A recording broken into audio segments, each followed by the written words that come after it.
सोचा आप लोगों ने मैंने क्या बोला था पूछने के लिए? याद है? परमेश्वर से प्रेम करने के बारे में हमने पूछा था कि हम कैसे परमेश्वर से प्रेम करने में चौकसी रखेंगे, यानी कि सतर्क रहेंगे। कैसे हम कैसे प्रेम करेंगे परमेश्वर से?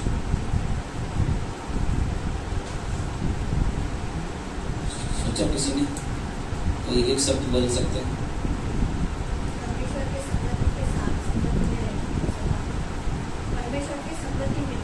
परमेश्वर की संगति में रह के प्रेम करना। ओके, और कोई?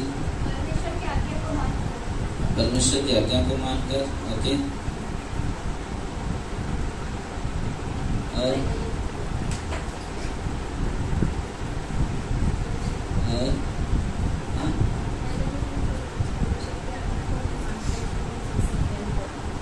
परमेश्वर की आज्ञा को मानते हैं तो हम प्रेम करते हैं। ओके, आरती,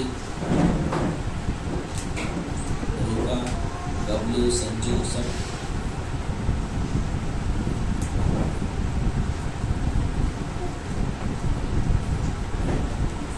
जल्दी। चलो, यहोशू का 23 अध्याय। यहोशू, जोशुआ, इंग्लिश में जोशुआ 23।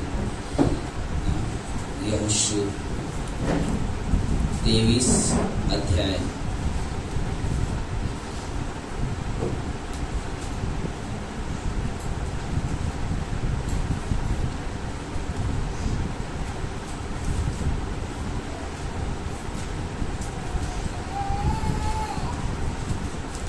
मिला सभी को? यहोशू 23 अध्याय।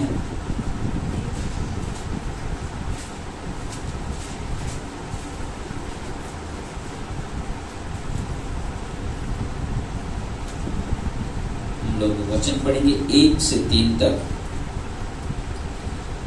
इसके बहुत दिनों के बाद जब यहोवा ने इस्राएल को उनके चारों ओर से शत्रुओं से विश्राम दिया और यहोशू बूढ़ा और बहुत आयु का हो गया, तब यहोशू सब इजरायलियों को अर्थात पुरनियों, मुखियों, पुरुषों, न्यायियों और सरदारों को बुलवा कर कहने लगा, मैं तो अब बूढ़ा और बहुत आयु का हो गया हूँ, और तुमने देखा है कि तुम्हारे परमेश्वर यहोवा ने तुम्हारे निमित्त इस सब जातियों से क्या क्या किया है, क्योंकि जो तुम्हारी ओर से लड़ता आया है वह तुम्हारा परमेश्वर है ना। अब 11 वचन।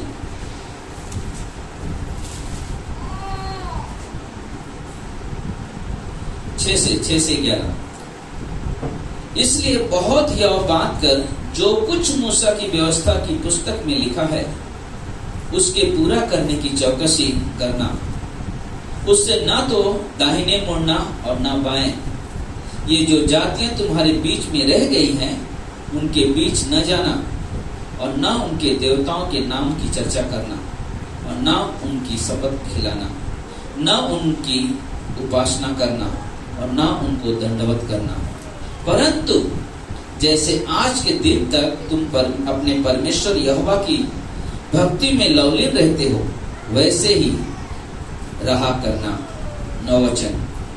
यहोवा ने तुम्हारे सामने से बड़ी बड़ी और बलवंत जातियां निकाली है, और तुम्हारे सामने आज के दिन तक कोई ठहर नहीं सका।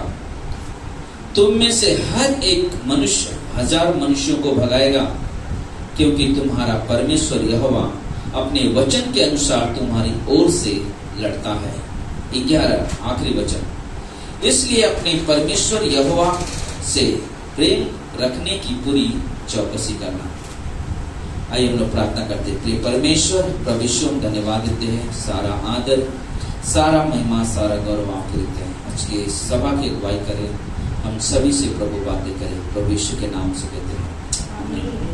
ना यहाँ पे हम लोग देख रहे हैं यहोशू के ना, यहोशू इस्राएलियों को बहुत अच्छे से जानता था, क्योंकि जब मूसा था, मूसा के बाद यहोशू को उस जगह पे रखा गया, परमेश्वर ने रखा और इस्राएलियों को ना संभाल के लेकर आया वादे के देश की तरफ। लेकिन जब यहोशू जब उनको देख रहा है तो बोलता कि सारे लड़ाई खत्म हो चुके, सब कुछ खत्म हो चुका, अब उन्हें विश्राम मिला, यानी कि अब उन्हें आराम मिला, कोई युद्ध नहीं है, कुछ नहीं।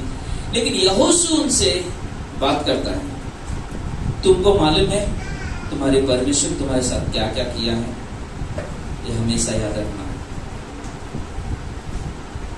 तुम्हारे जीवन में हमेशा परमेश्वर तुम्हारे साथ रहा है, तुम्हारी हर परिस्थिति में तुम्हारे साथ रहा है, इसलिए तुम इसको याद रखना। यह आवाज़ परमेश्वर के वचन के खिलाफ मत जाना, परमेश्वर के विरुद्ध में मत जाना, लेकिन एक काम करना। 11 वचन से कहा कि इसलिए अपने परमेश्वर यहोवा से प्रेम करने की पूरी चौकसी करना, प्रेम करने की पूरी चौकसी करना। हमने कहा कैसे हम बता सकते कि प्रेम करना कैसे चौकसी से करना। मैं कुछ पॉइंट बताऊंगा, लेकिन पॉइंट बताने से पहले हम आगे बात करेंगे, फिर मैं आपको पॉइंट बताऊंगा तो लिखना आप। और जरूरी है कि हम इस बात को समझे, क्यों यहोशू इस बात को कहते हैं चौकसी करना। प्रेम प्रेम होता है, उसमें क्या चौकसी करना है? कोई चौकसी करना चाहिए प्रेम में? हाँ, नहीं करना चाहिए। कितने लोग बोलते करना चाहिए, कितने बोलते नहीं करना चाहिए? हाँ? प्रेम प्रेम है, उसमें क्या चौकसी करना जरूरी है। जब आप एक दूसरे से प्रेम करते हो, चाहे माता पिता हो, भाई बहन हो ना, जो भी एक दूसरे से प्रेम करते हैं, वो क्या करते हैं, कोई ऐसे शब्द ना निकले हमारे मुंह से जिससे हमारे प्रेम में क्या हो जाए, दरार पड़ जाए। ये क्या है? चौकसी बरतना। चौकसी कहे हमारा रिश्ता खराब ना हो जाए, मेरी पत्नी रूठ ना जाए, मेरा पति रूठ ना जाए, मेरे बच्चे रूठ ना जाए, मेरी माँ रूठ ना जाए। क्या करते हैं हम लोग? ध्यान रखते हैं, अपने शब्द बोलने से पहले सोचते कोई ऐसे शब्द ना निकले जिससे मेरी माँ को ठेस पहुंच सके, या मेरे पापा को ठेस पहुंच सके, या मेरे बेटे को ठेस पहुंच सके। हर तरह से क्या करते हैं, उस प्रेम को लगातार बनाए रखने में क्या करते हैं, चौकसी करते हैं ना, चौकसी करते, ध्यान रखते, समस्या ना जाए, समस्या ना जाए। तो बोलते कि यहोशू बहुत बुजुर्ग हो चुका है, उम्र हो चुकी है, अब मरने वाला है, लेकिन उसके मन में एक विचार आ रहा है कि मैं तो मरने वाला हूं, अभी तो मैं जाने वाला हूं, दुनिया के रीति में दुनिया छोड़ के जाने वाला हूं, लेकिन तुम एक काम करना कि क्योंकि तुमने परमेश्वर के कार्य को देखा है अपने जीवन में, तो उसको बहुत ही सतर्कता से साथ उसके साथ चलना। ना तो जो जातियां जो परमेश्वर में नहीं, जो बीच में रह गई हैं, उनकी संगति में मत जाना। जो परमेश्वर से नहीं है, परमेश्वर के लोग हैं, इनकी संगति में रहना, लेकिन जो अविश्वास उनकी संगति में मत घुसना। ना तो उनकी देवताओं की आराधना करना, ना तो उनकी मूर्तियों के सामने झुकना। ये परमेश्वर के सबसे बड़े शब्द हैं जो परमेश्वर ने यहोशू के द्वारा उनसे बातें कर। क्योंकि सोचो, जब एक व्यक्ति परमेश्वर के पास आता है, कोई मुसीबत कोई परेशानी के द्वारा परमेश्वर के पास आता है, और उस परेशानी के क्या होता है, छुटकारा मिल जाता है। छुटकारा मिलने के बाद अगर हम वापस पुरानी दुनिया में जा रहे, तो हम क्या कर रहे हैं, हम परमेश्वर के साथ आजकल के जमाने के हिसाब से गद्दारी कर रहे हैं। जो माँ बाप मुझे पाला पोसा है, अगर मैं उसके विरुद्ध जा रहा हूं, जिन्होंने मुझे एक सही मार्ग दिखाया है, मुझे पाला पोसा अच्छा नौकरी दिलाया है, तो मैं गलत कर रहा हूं। तो वैसे ही जब हम प्रभु यीशु को जाना, हम परमेश्वर को जाना, हम परमेश्वर के साथ चल रहे हैं, अगर हम उसके विरुद्ध जा रहे, तो हम लोग क्या कर रहे हैं, गलत कर रहे हैं। और इसलिए उससे कहना, ना तो उनकी मूर्ति को दंडवत करना, ना उनके बीच में रहना, उनके साथ संगति करना। क्यों ऐसी बात करता है? क्योंकि उनके जो मन थे इजरायलियों के, बहुत चंचल थे। 2 मिनट में इधर, 2 मिनट में इधर, 2 मिनट में इधर। थोड़ा सा धूप लगा तो कुड़कुड़ाना, थोड़ा सा खाने में लेट हुआ तो कुड़कुड़ाना, पानी नहीं मिला तो कुड़कुड़ाना, हर तरह से। यानी कि उनको एक चीज है कि अगर हमने प्रभु के पीछे चला है, आजकल के संसार में भी लोग सोचते हैं अगर हम प्रभु के पीछे चल रहे तो हमारे पास दुख क्यों आ रहा है, हमारे पास समस्या क्यों आ रही है? प्रभु के ऊपर विश्वास करने का मतलब ये नहीं कि आपके पास कभी दुख नहीं आएगा।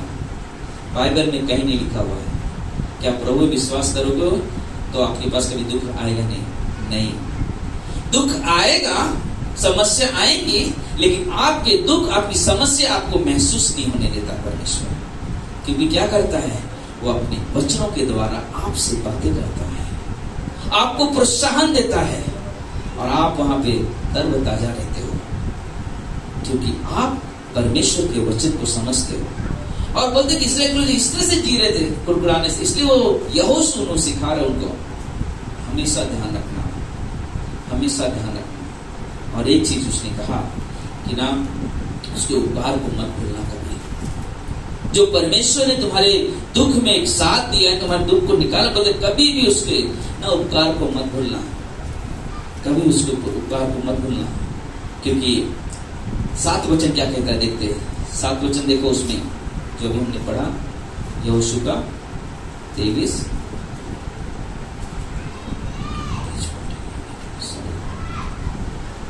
क्या लिखा हो साथ में, ये जो जातियां तुम्हारे बीच में रह गई हैं उनके बीच न जाना और न उनके देवताओं के नाम की चर्चा करना और न उनकी शपथ खिलाना और न उनकी उपासना करना और न उनको दंडवत करना ना। क्योंकि भजन संहिता 16:4 कहता है, जो पराये देवताओं के पीछे भागते हैं उनका दुख हमेशा क्या होता है, बढ़ जाता है। अगर हम परमेश्वर को छोड़ के हम कहीं और जाएंगे तो हमारे दुख क्या होंगे, बढ़ेंगे ना, बढ़ेंगे। अगर आप सचमुच विश्वास करते हो, हमने कल चर्च गेट में गवाही दे रहे थे तो हमने एक शब्द सुना पास्टर फ्रेड के द्वारा, तो हमने एक शब्द कहा कि उन्होंने कहा कि शब्द की एक आंखें होती है, आदमी देखता है उस विश्वास की एक आंखें होती है जिससे देखता है और बोलने में देवता से बोलता है। तो हमने वहां पे एक शब्द कहा ना कि जब आप विश्वास करते हो परमेश्वर पे तो आपके अंदर विश्वास के शब्द भी होने चाहिए। रियली बताता हूँ, आज बात है तो मैं बता रहा हूँ, कुछ दिन पहले सविता गायब हो गई थी ना, सब लोग ढूंढ रहे, इधर ढूंढ रहे, उधर ढूंढ रहे। लेकिन उसके पहले मैं आपको बता, उसकी पहले की स्टोरी आपको बताता हूँ। मैं कुछ लोग को बताया था पर्सनल, मेरे चर्च में शेयर नहीं किया, मैं वापस बताना चाहता हूँ। उसके गायब होने से कई महीने से और कुछ दिनों से एक चीज होता था, मेरे दरवाजे पे शैतान आता था, मेरे दरवाजे पे शैतान आता था और बोलता था, मालूम है क्या, उसके गायब होने से पहले मेरे काम सफल नहीं हो रहे, मेरे काम सफल नहीं हो रहे। जब मैं स्टेशन जाता था मेरे बच्चे को स्कूल छोड़ने, तो ब्रिज पे कई जगह पे मुझे उपस्थित दिखाई देता था और उसके चेहरे पे निराशा ही होती थी और एक ही शब्द बोलता था, मेरे काम सफल नहीं हो रहे, मेरे काम सफल नहीं हो रहे। लेकिन जिस दिन वो बेटी गायब हुई, उस दिन मेरे दरवाजे पे आके जोर जोर से हंस रहा है, जोर जोर से हंस रहा है, जोर जोर से हंसा, देखा मैं कामयाब हो गया। मैंने एक चीज कहा उसे, मैं जिस परमेश्वर पे विश्वास करता हूं ना, वो परमेश्वर अपने वादे को बखूबी निभाता है। मेरा परमेश्वर उस वादे को बखूबी निभाता है। हम चाहे जिस तरह से भी है, लेकिन हमारे अगर विश्वास अटूट है, अगर हमारा विश्वास मजबूत है, आपके कहे हुए सत्य कभी व्यर्थ नहीं जाएंगे, नहीं जाएंगे। तुरंत उसने मुंडी नीचे किया, शैतान निकल गया। और जिस दिन वो मिली बेटी, उस दिन वाले में आके निराशाओं में आके ऐसा खड़ा है।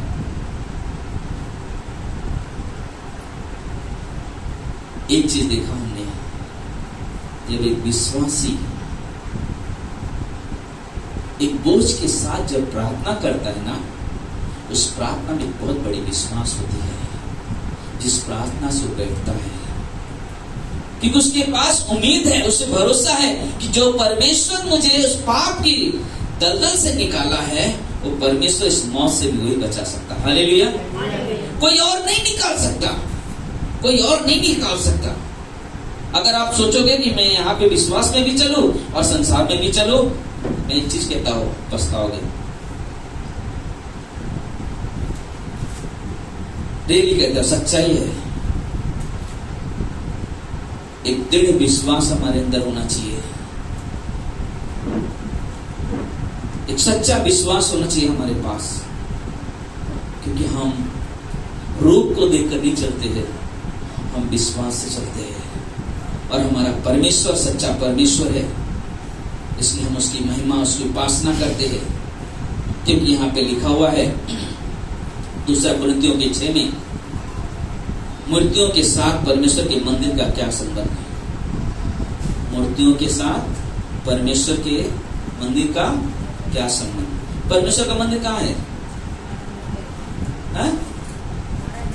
हम लोग, हमारा शरीर है, हमारा हृदय है, जहां पे यह आपका मंदिर है। आपका जीवन जो है, सॉरी, आपका जो शरीर है परमेश्वर का मंदिर है। जिस दिन आप प्रभु यीशु पे विश्वास करते हो, उसी वक्त आपके हृदय में अपनी पवित्र आत्मा उंडेल देता है, और उसी क्षण वो आपके साथ रहने लगता है, और आपके घर को वो पवित्र बनाकर अपना मंदिर बनाकर लेता है। तो मतलब कि अगर मैं यीशु का इतना बड़ा फोटो ले आके अपने घर अंदर चिपकाऊं, किसी काम का नहीं है।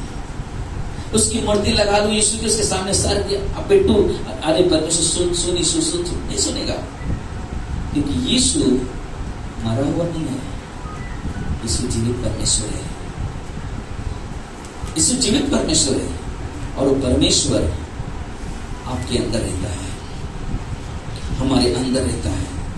और वही परमेश्वर कहता है ना, वही वचन में लिखता है कि मूर्तियों के साथ परमेश्वर के मंदिर का क्या संबंध?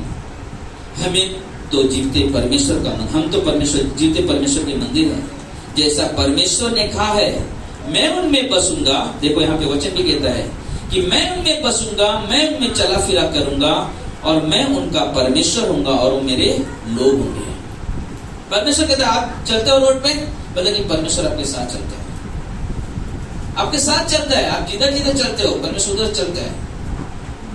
बोले कि हमने पिछले संडे कहा था, जो कि हमने कॉन्फ्रेंस में सुना था, कि बाद में एक सभा में भी बात के साथ, मंगलवार के दिन हमने बात की, शैतान हमेशा विश्वासियों के करीब रहता है। यीशु मसीह के करीब था शैतान, लेकिन यीशु मसीह किसके करीब था? परमेश्वर के करीब था। आपके करीब शैतान है, लेकिन आप किसके करीब हो? परमेश्वर के करीब। और ये रिश्ता हमें क्या करता है? मजबूत करता है। ये रिश्ता हमें क्या करता है? मजबूत करता है।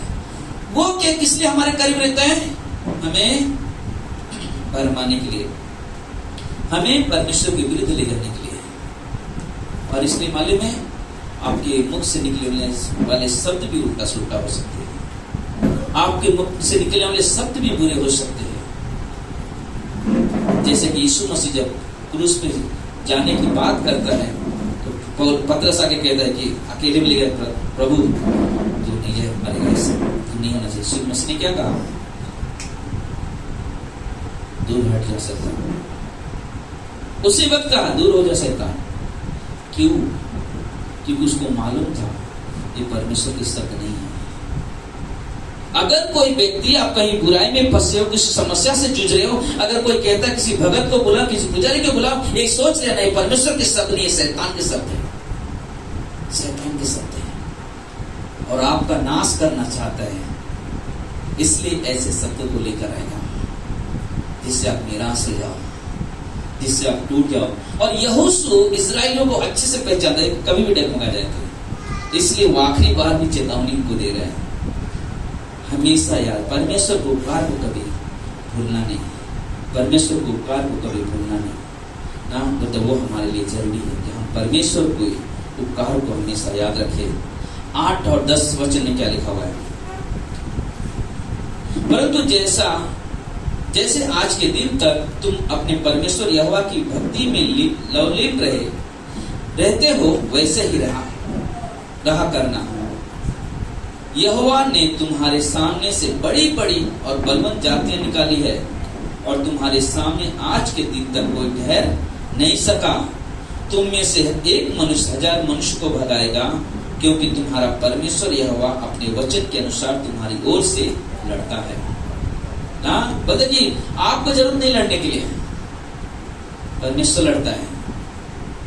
कोई आपके अपमानित करता है, निराश करता है, आपकी निंदा करता है, आप एक चीज को, कोई बात नहीं, ना, मैं एक दिन को मिला, बात कर रहा था, मतलब कि मैंने उन्हें एक चीज कहा ना, कौन क्या कर रहा है उस पर ध्यान मत दो, मेरा प्रभु क्या कह रहा है उस पर ध्यान दो।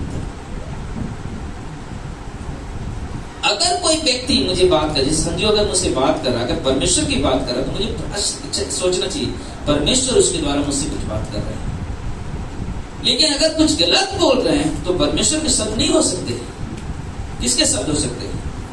शैतान के शब्द हो सकते हैं। अगर उन शब्दों में परमेश्वर के वचन की उपयोग हो रही है और परमेश्वर के वचन के द्वारा आपसे बात की जाती है, आपको निराशाओं में प्रोत्साहन किया जाता है, उत्साहित किया जाता है, तो आप समझ लेना कि पवित्र आत्मा उनके द्वारा आपसे बातें कर रहे हैं। ये हमेशा हमें समझना है, हम शब्द को समझना बहुत जरूरी है कि हमें हो रहा है क्या। और इसलिए यहाँ पे जब यहोशू जब बात कर रहा है, यहाँ पे कहा कि ना, जैसे आज के दिन, मतलब जैसे तुम आज जब प्रभु में आए हो, जब लौलीन होकर चल रहे हो, उसकी महिमा, उसकी आराधना कर रहे हो, मतलब ऐसे करते चलना, ऐसे करना। जब कोई दुख समस्या आए तो बता, आप डरना मत, क्योंकि मैं तुम्हारे बीच में से व्यक्तियों को खड़ा करूंगा जो अकेला काफी होगा। क्यों ऐसा शब्द कहा जाता है? आप अगर अपने घर में अकेले हो, आप किसी मुसीबत से डर रहे हो या मुसीबत का सामना कर रहे हो, अगर आपने जहां उस मुसीबत की तरफ ध्यान दिया और परमेश्वर को हटा, तो आप अकेले हो। अगर उस मुसीबत को छोड़कर अगर आप उस मुसीबत में परमेश्वर की तरफ ध्यान दिया, तो आप हर व्यक्ति से सबसे ज्यादा सामर्थ्य हो, क्योंकि सामर्थ परमेश्वर की ओर से आता है। हालेलुया। हमें परेशानी में, तकलीफों में हार नहीं मानना है, और ना तो उनकी तरफ ध्यान देना है क्या हो रहा है, कि क्यों ऐसी घड़ी आ रही है। लेकिन एक चीज है ना, अपने परमेश्वर यहोवा से प्रेम रखने में क्या करना? पूरी चौकसी करना, पूरी चौकसी करना।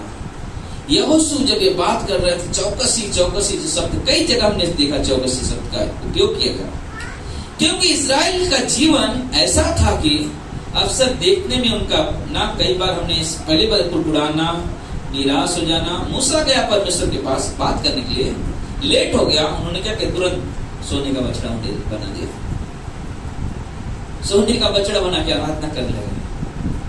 फिर वहां से छुटकारा मिला, आगे चल रहे, बोले कि हम मरने के लिए आए, हमें खाने को नहीं मिल रहे। परमेश्वर स्वर्ग से मना दिया, खाए, तंदुरुस्त हो गए, फिर हालेलुया बोलते। फिर प्यास लगी, फिर कुड़ाना, क्या ऐसी जगह लाए जहां मुझे पानी नहीं मिलता है, फिर कुड़ाना शुरू। तो बोले कि हमारा काम है कि हम परमेश्वर के साथ प्रेम रखने में चौकसी करें ना, प्रेम रखने में क्या करें? चौकसी करें। हम आज आपको कुछ शब्द बताएंगे ना, जो हमारे लिए बहुत जरूरी है। जो लोग परमेश्वर से प्रेम करते हैं, पहला चीज है कि वे पराये देवताओं के पीछे नहीं जाते हैं। जो लोग परमेश्वर से प्रेम करते हैं, वो पराये देवताओं के पीछे नहीं जाते। जीवन में कितना भी चढ़ाव उतारा जाए, जीवन में कितना भी चढ़ाव उतारा जाए, लेकिन कहीं और जाएंगे नहीं। परमेश्वर का आदर हर जगह करते हैं। अगर आप परमेश्वर से प्रेम करते हो, चौकसी करें, तो आप हर जगह आदर करोगे परमेश्वर का। चाहे आप कलीसिया में हो, चाहे आप रोड पे हो, चाहे आप अपने घरों में हो, चाहे आप अपने ऑफिस में हो, हर तरह से आप परमेश्वर का आदर करोगे। क्योंकि एक विश्वासी को मालूम है विश्वासी है, और कहीं भी जाकर बोले, हाँ मैं यीशु को विश्वास करता हूँ, मैं यीशु के पीछे चलता हूँ, मेरा यीशु मेरे साथ रहता है, मेरा यीशु मेरा परमेश्वर है। फिर उसके बाद जैसे परमेश्वर ने हमसे प्रेम किया, वैसे ही एक दूसरे से क्या करता हो? प्रेम करता है। वो प्रेम ऐसा नहीं ना कि सामने अलग पीछे अलग। आप देख लेना, और देखा भी होगा आप खुद के जीवन में, अगर आप इससे से प्रेम करोगे, सामने आया, अरे बहुत है, हम आपको बहुत प्यार करते हैं ये, लेकिन पीछे से क्या हो गए? तलवार लेके घूम रहे, छुरी लेके घूम रहे, तो प्रेम नहीं है। उस प्रेम में क्या है मालूम है? जहर भरा हुआ है। वो बोलते ना कि खीर लाया मेरे पास, घर के टोप, और ऊपर से मस्त शादी का पेपर लगा हुआ है, देख के मेरे मुंह में पानी आ गया, खाना चाहिए, लेकिन उस खीर के अंदर क्या था? जहर था। ऐसा हमें नहीं करना चाहिए। अगर आप सचमुच परमेश्वर पे विश्वास करते हो तो उस प्रेम से प्रेम करो जिस प्रेम से परमेश्वर आपसे क्या करता है, प्रेम करता है। और वो व्यक्ति हमेशा ऐसा ही करेगा क्योंकि परमेश्वर के प्रेम का उसने क्या किया है, अनुभव किया है। और एक बात, अपने शब्दों के द्वारा परमेश्वर से प्रेम रखना। अपने शब्दों के द्वारा, देखो शैतान नहीं चाहता कि मैं आपकी आवाज से, मेरी आवाज आप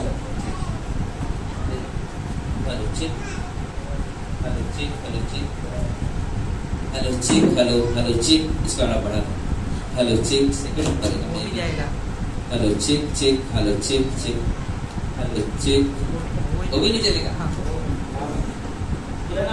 हाँ वो ठीक है। हेलो चेक, हाँ थोड़ा सा मोबाइल, हेलो चेक चेक, हाँ जी ना।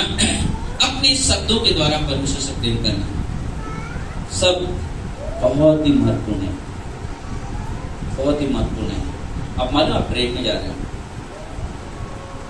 आप ट्रेन में जा रहे हो और कई लोग बैठे होंगे आपके साथ डब्बे में, उसमें से आपको नहीं मालूम होगा कौन विश्वास करता है प्रभु यीशु को या नहीं करता है। लेकिन अगर आप विश्वास अगर करते हो प्रभु यीशु पे, तो आप जब शब्द बोलोगे ना, आप बहुत सतर्कता के साथ बोलोगे। आपके मुंह से गाली की वर्ड नहीं निकलेंगे, आपके मुंह से कोई असफल बातें नहीं निकलेंगी। मैं आपको मैं बता रहा था तो बैलेंस रह गया था, बहुत सारे बोले कब मालूम पड़ेगा।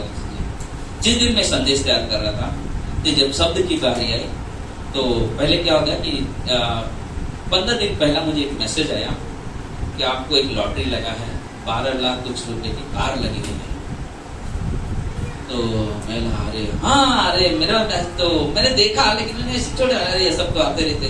फिर सामने से कॉल आया कुछ दिनों के बाद, तो आदमी ने कहा कि सर आपको मैसेज आया था क्या, आपको कार लगा हुआ है?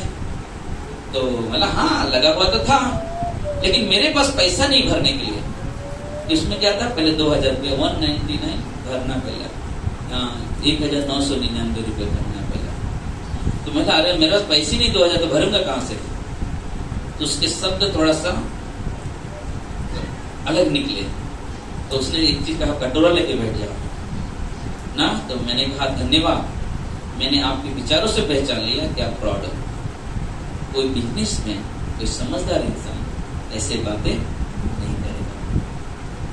उसके मुंह से और सारे अशब्द वर्ड निकलना शुरू कर दिया। ये जब मैं संदेश तैयार कर रहा था उसी दिन कॉल आया। तो मैंने परमेश्वर क्या बोलता मालूम है, पहला तो किसी को बोलने जाएगा, पहले तू उसका उपयोग कर। तो मैंने उसको लास्ट में दिया, भाई धन्यवाद तेरे विचार के लिए, प्रभु तुझे आशीष दे।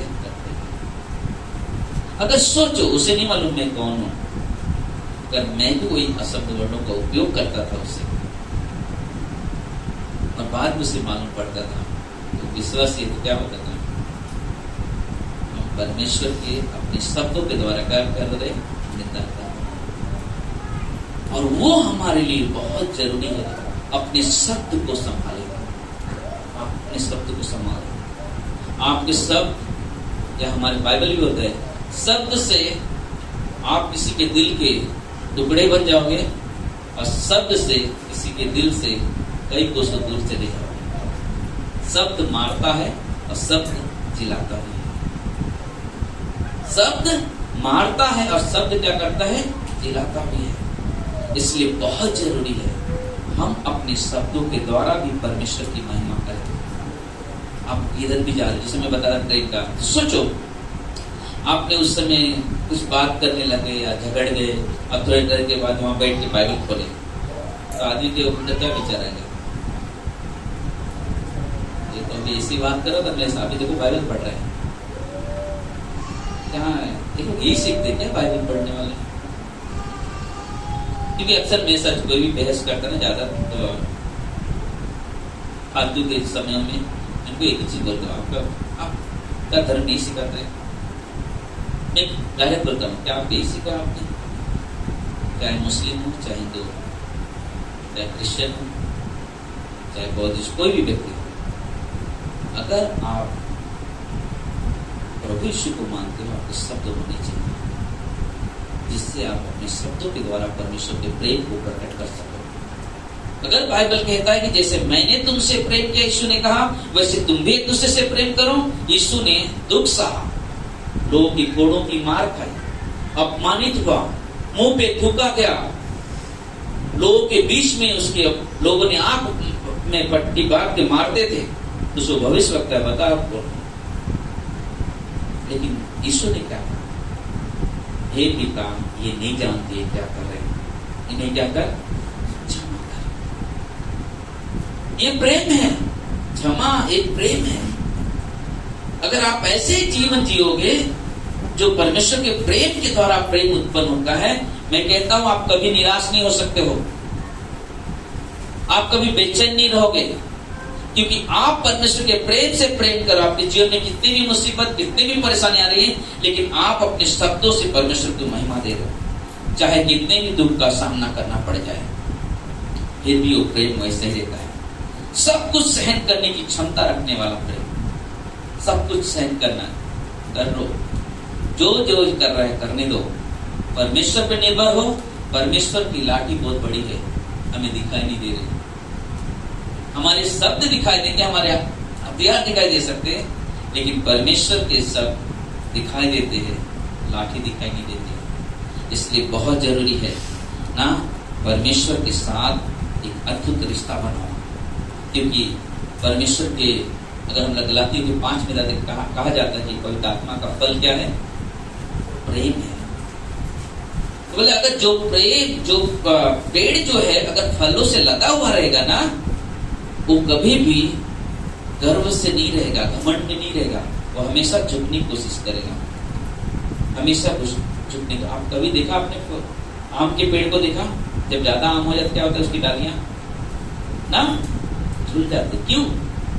पहचान है उसके अंदर फल है, और फल के द्वारा क्या होता है? झुकता है। बस अगर हमारे अंदर, आपके अंदर परमेश्वर का प्रेम है, तो आप विरोधियों के लिए लड़ोगे नहीं, लेकिन आप क्या करोगे? परमेश्वर की जैसा नम्र बनोगे। और पवित्र आत्मा का जो फल प्रेम है, प्रेम में नम्रता भी है, संयम भी है, और परमेश्वर को काम करने दो। आप मत काम करने जाओ, आप मत लड़ो किसी से, आप किसी का अपमानित मत करो, किसी के साथ ना वाद विवाद मत करो, परमेश्वर के शब्द की बात करो, परमेश्वर के वचन को बांटो लोगों को, परमेश्वर के वचन की महिमा करो, क्योंकि परमेश्वर ने आपको इसलिए चुना है, और ये हमारे लिए बहुत जरूरी है। एक पति पत्नी थे, उन्होंने एक जीवन में अपने निर्णय लिया, हम किधर भी रहेंगे, चाहे जहां भी रहेंगे, हम परमेश्वर के साथ प्रेम करते रहेंगे, और हम दोनों मिलकर साबित करेंगे कि हम परमेश्वर से प्रेम करते हैं। तो जो पति था वो मिशनरी था, पत्नी थी उसकी, तो अक्सर क्या होता था कि पत्नी क्या करती थी? बच्चों को संभालते, और पति हमेशा कहीं चला जाता था मिशन फील्ड पे। लेकिन वो क्या करता था? अपनी पत्नी बोला था कि मैं सुबह 9 बजे तुझे फोन करूंगा, और उस समय हम दोनों सामने बैठेंगे और परमेश्वर की प्रेम की चर्चा करेंगे, और एक दूसरे के साथ बैठ के प्रार्थना करेंगे। फिर शाम को 5 बजे मैं फोन करूंगा, हम सब साथ में बैठेंगे, और हर दिन हम परमेश्वर से प्रार्थना करेंगे, और परमेश्वर की प्रेम की चर्चा करेंगे। और वो हर दिन ऐसे चलता चला गया। वो क्या सोच रहे थे मालूम दोनों? कि हम चाहे जहां भी रहेंगे, हम अपने जीवन से परमेश्वर को, प्रेम को प्रकट करते रहेंगे। चाहे हम जहां भी जाएंगे, कहीं भी रहेंगे, हम अपने जीवन से अपने परमेश्वर के प्रेम को प्रकट करते रहेंगे। ये नहीं कि मैं फील्ड पे हूँ, प्यारे छोड़ो, देखा जाए अभी तो फील्ड पे वही ध्यान रखना, नहीं। जो वादा हम करते हैं, उस वादे को लेकर चलना, उस वादे को लेकर चलना, वो हमारे लिए बहुत जरूरी है। परमेश्वर के प्रेम में कृपा है, भलाई है। हमारा काम क्या है? किसी का भला हो जाए, किसी का भलाई करने के लिए अपने हाथ बढ़ाओ, अपने शब्द किसी के भलाई को होने के लिए उत्पन्न खोलो। अपने पैर अगर बढ़ाते हो तो बदले किसी की भलाई के लिए बढ़ाओ, किसी की निंदा के लिए मत बढ़ाओ। अब देखा आपने यीशु मसीह कितने लोगों ने निंदा किया, जितने लोगों ने यीशु मसीह की ये मजाक उड़ाया, लेकिन एक व्यक्ति जो खास व्यक्ति था उसके बारे में देखो आप, यहूदा। यीशु मसीह ने अपना प्रेम कम नहीं किया, उसे मालूम था ये व्यक्ति मेरे साथ गलत करने वाला है, उसने कभी अपने प्रेम कम नहीं किया, अपने प्रेम को बनाए रखा।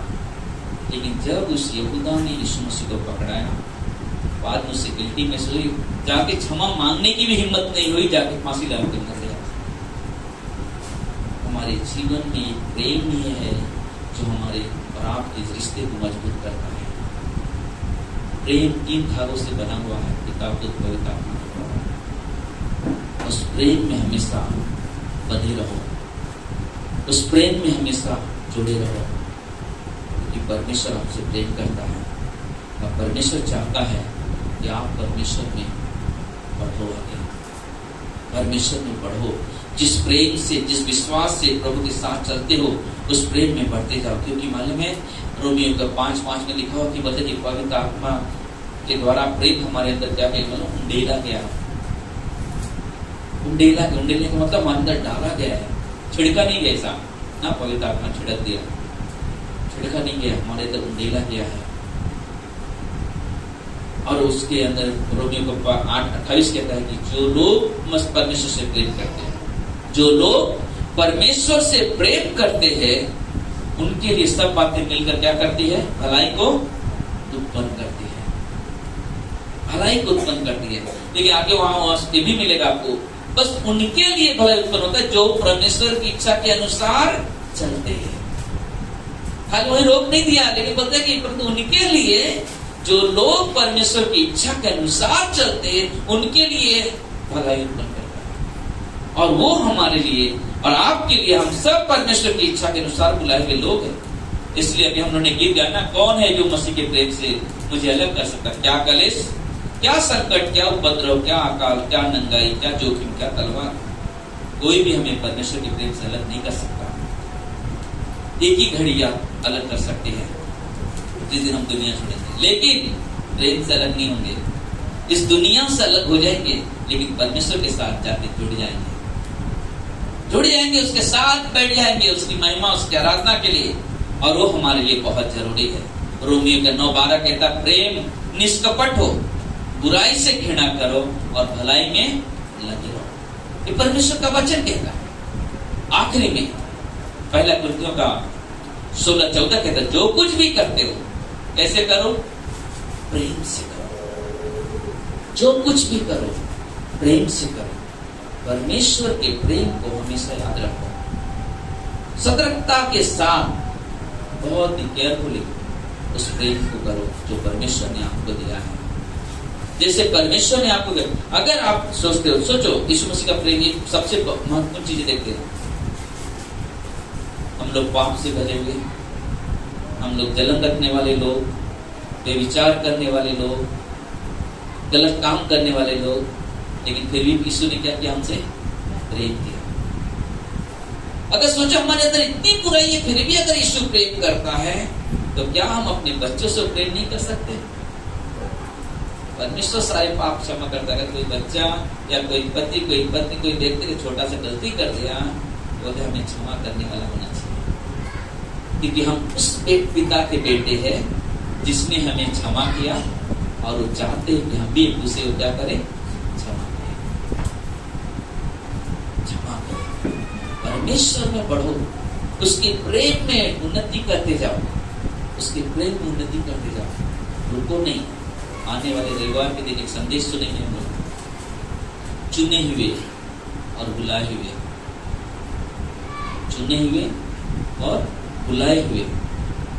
तीसरा उसके जुड़ा हुआ रहेगा, वरदान से भरा हुआ। चुने हुए, बुलाए हुए, चुने हुए और वरदान से भरे हुए। 3 चीजें, 3 बारे में हम अगले संडे से, लेकिन इस संदेश को आगे खत्म करते हैं। सतर्कता के साथ अपने परमेश्वर से क्या करो, प्रेम करो, चौकसी के साथ ध्यान रखो। आप जहां भी जाते हो, आप भी कभी मत सोचो यहाँ कौन देख रहा है। परमेश्वर की नजर हमेशा आपके ऊपर रहती है। भजन से 139 में कहा था, चाहे जहां भी चले जाओ, परमेश्वर वहां पे आपके साथ है। परमेश्वर की महिमा करो, परमेश्वर की बड़ाई करो, अपने जीवन को परमेश्वर को करो। रियल में परमेश्वर में विश्वास करते हो, पूरी तरह से उसके ऊपर समर्पित करो। जीना मसीह, मरना न पाओ। और कोई चीज नहीं, और कोई चीज नहीं। आमीन। आइए हम लोग प्रार्थना करें। प्रिय परमेश्वर, प्रभु यीशु धन्यवाद।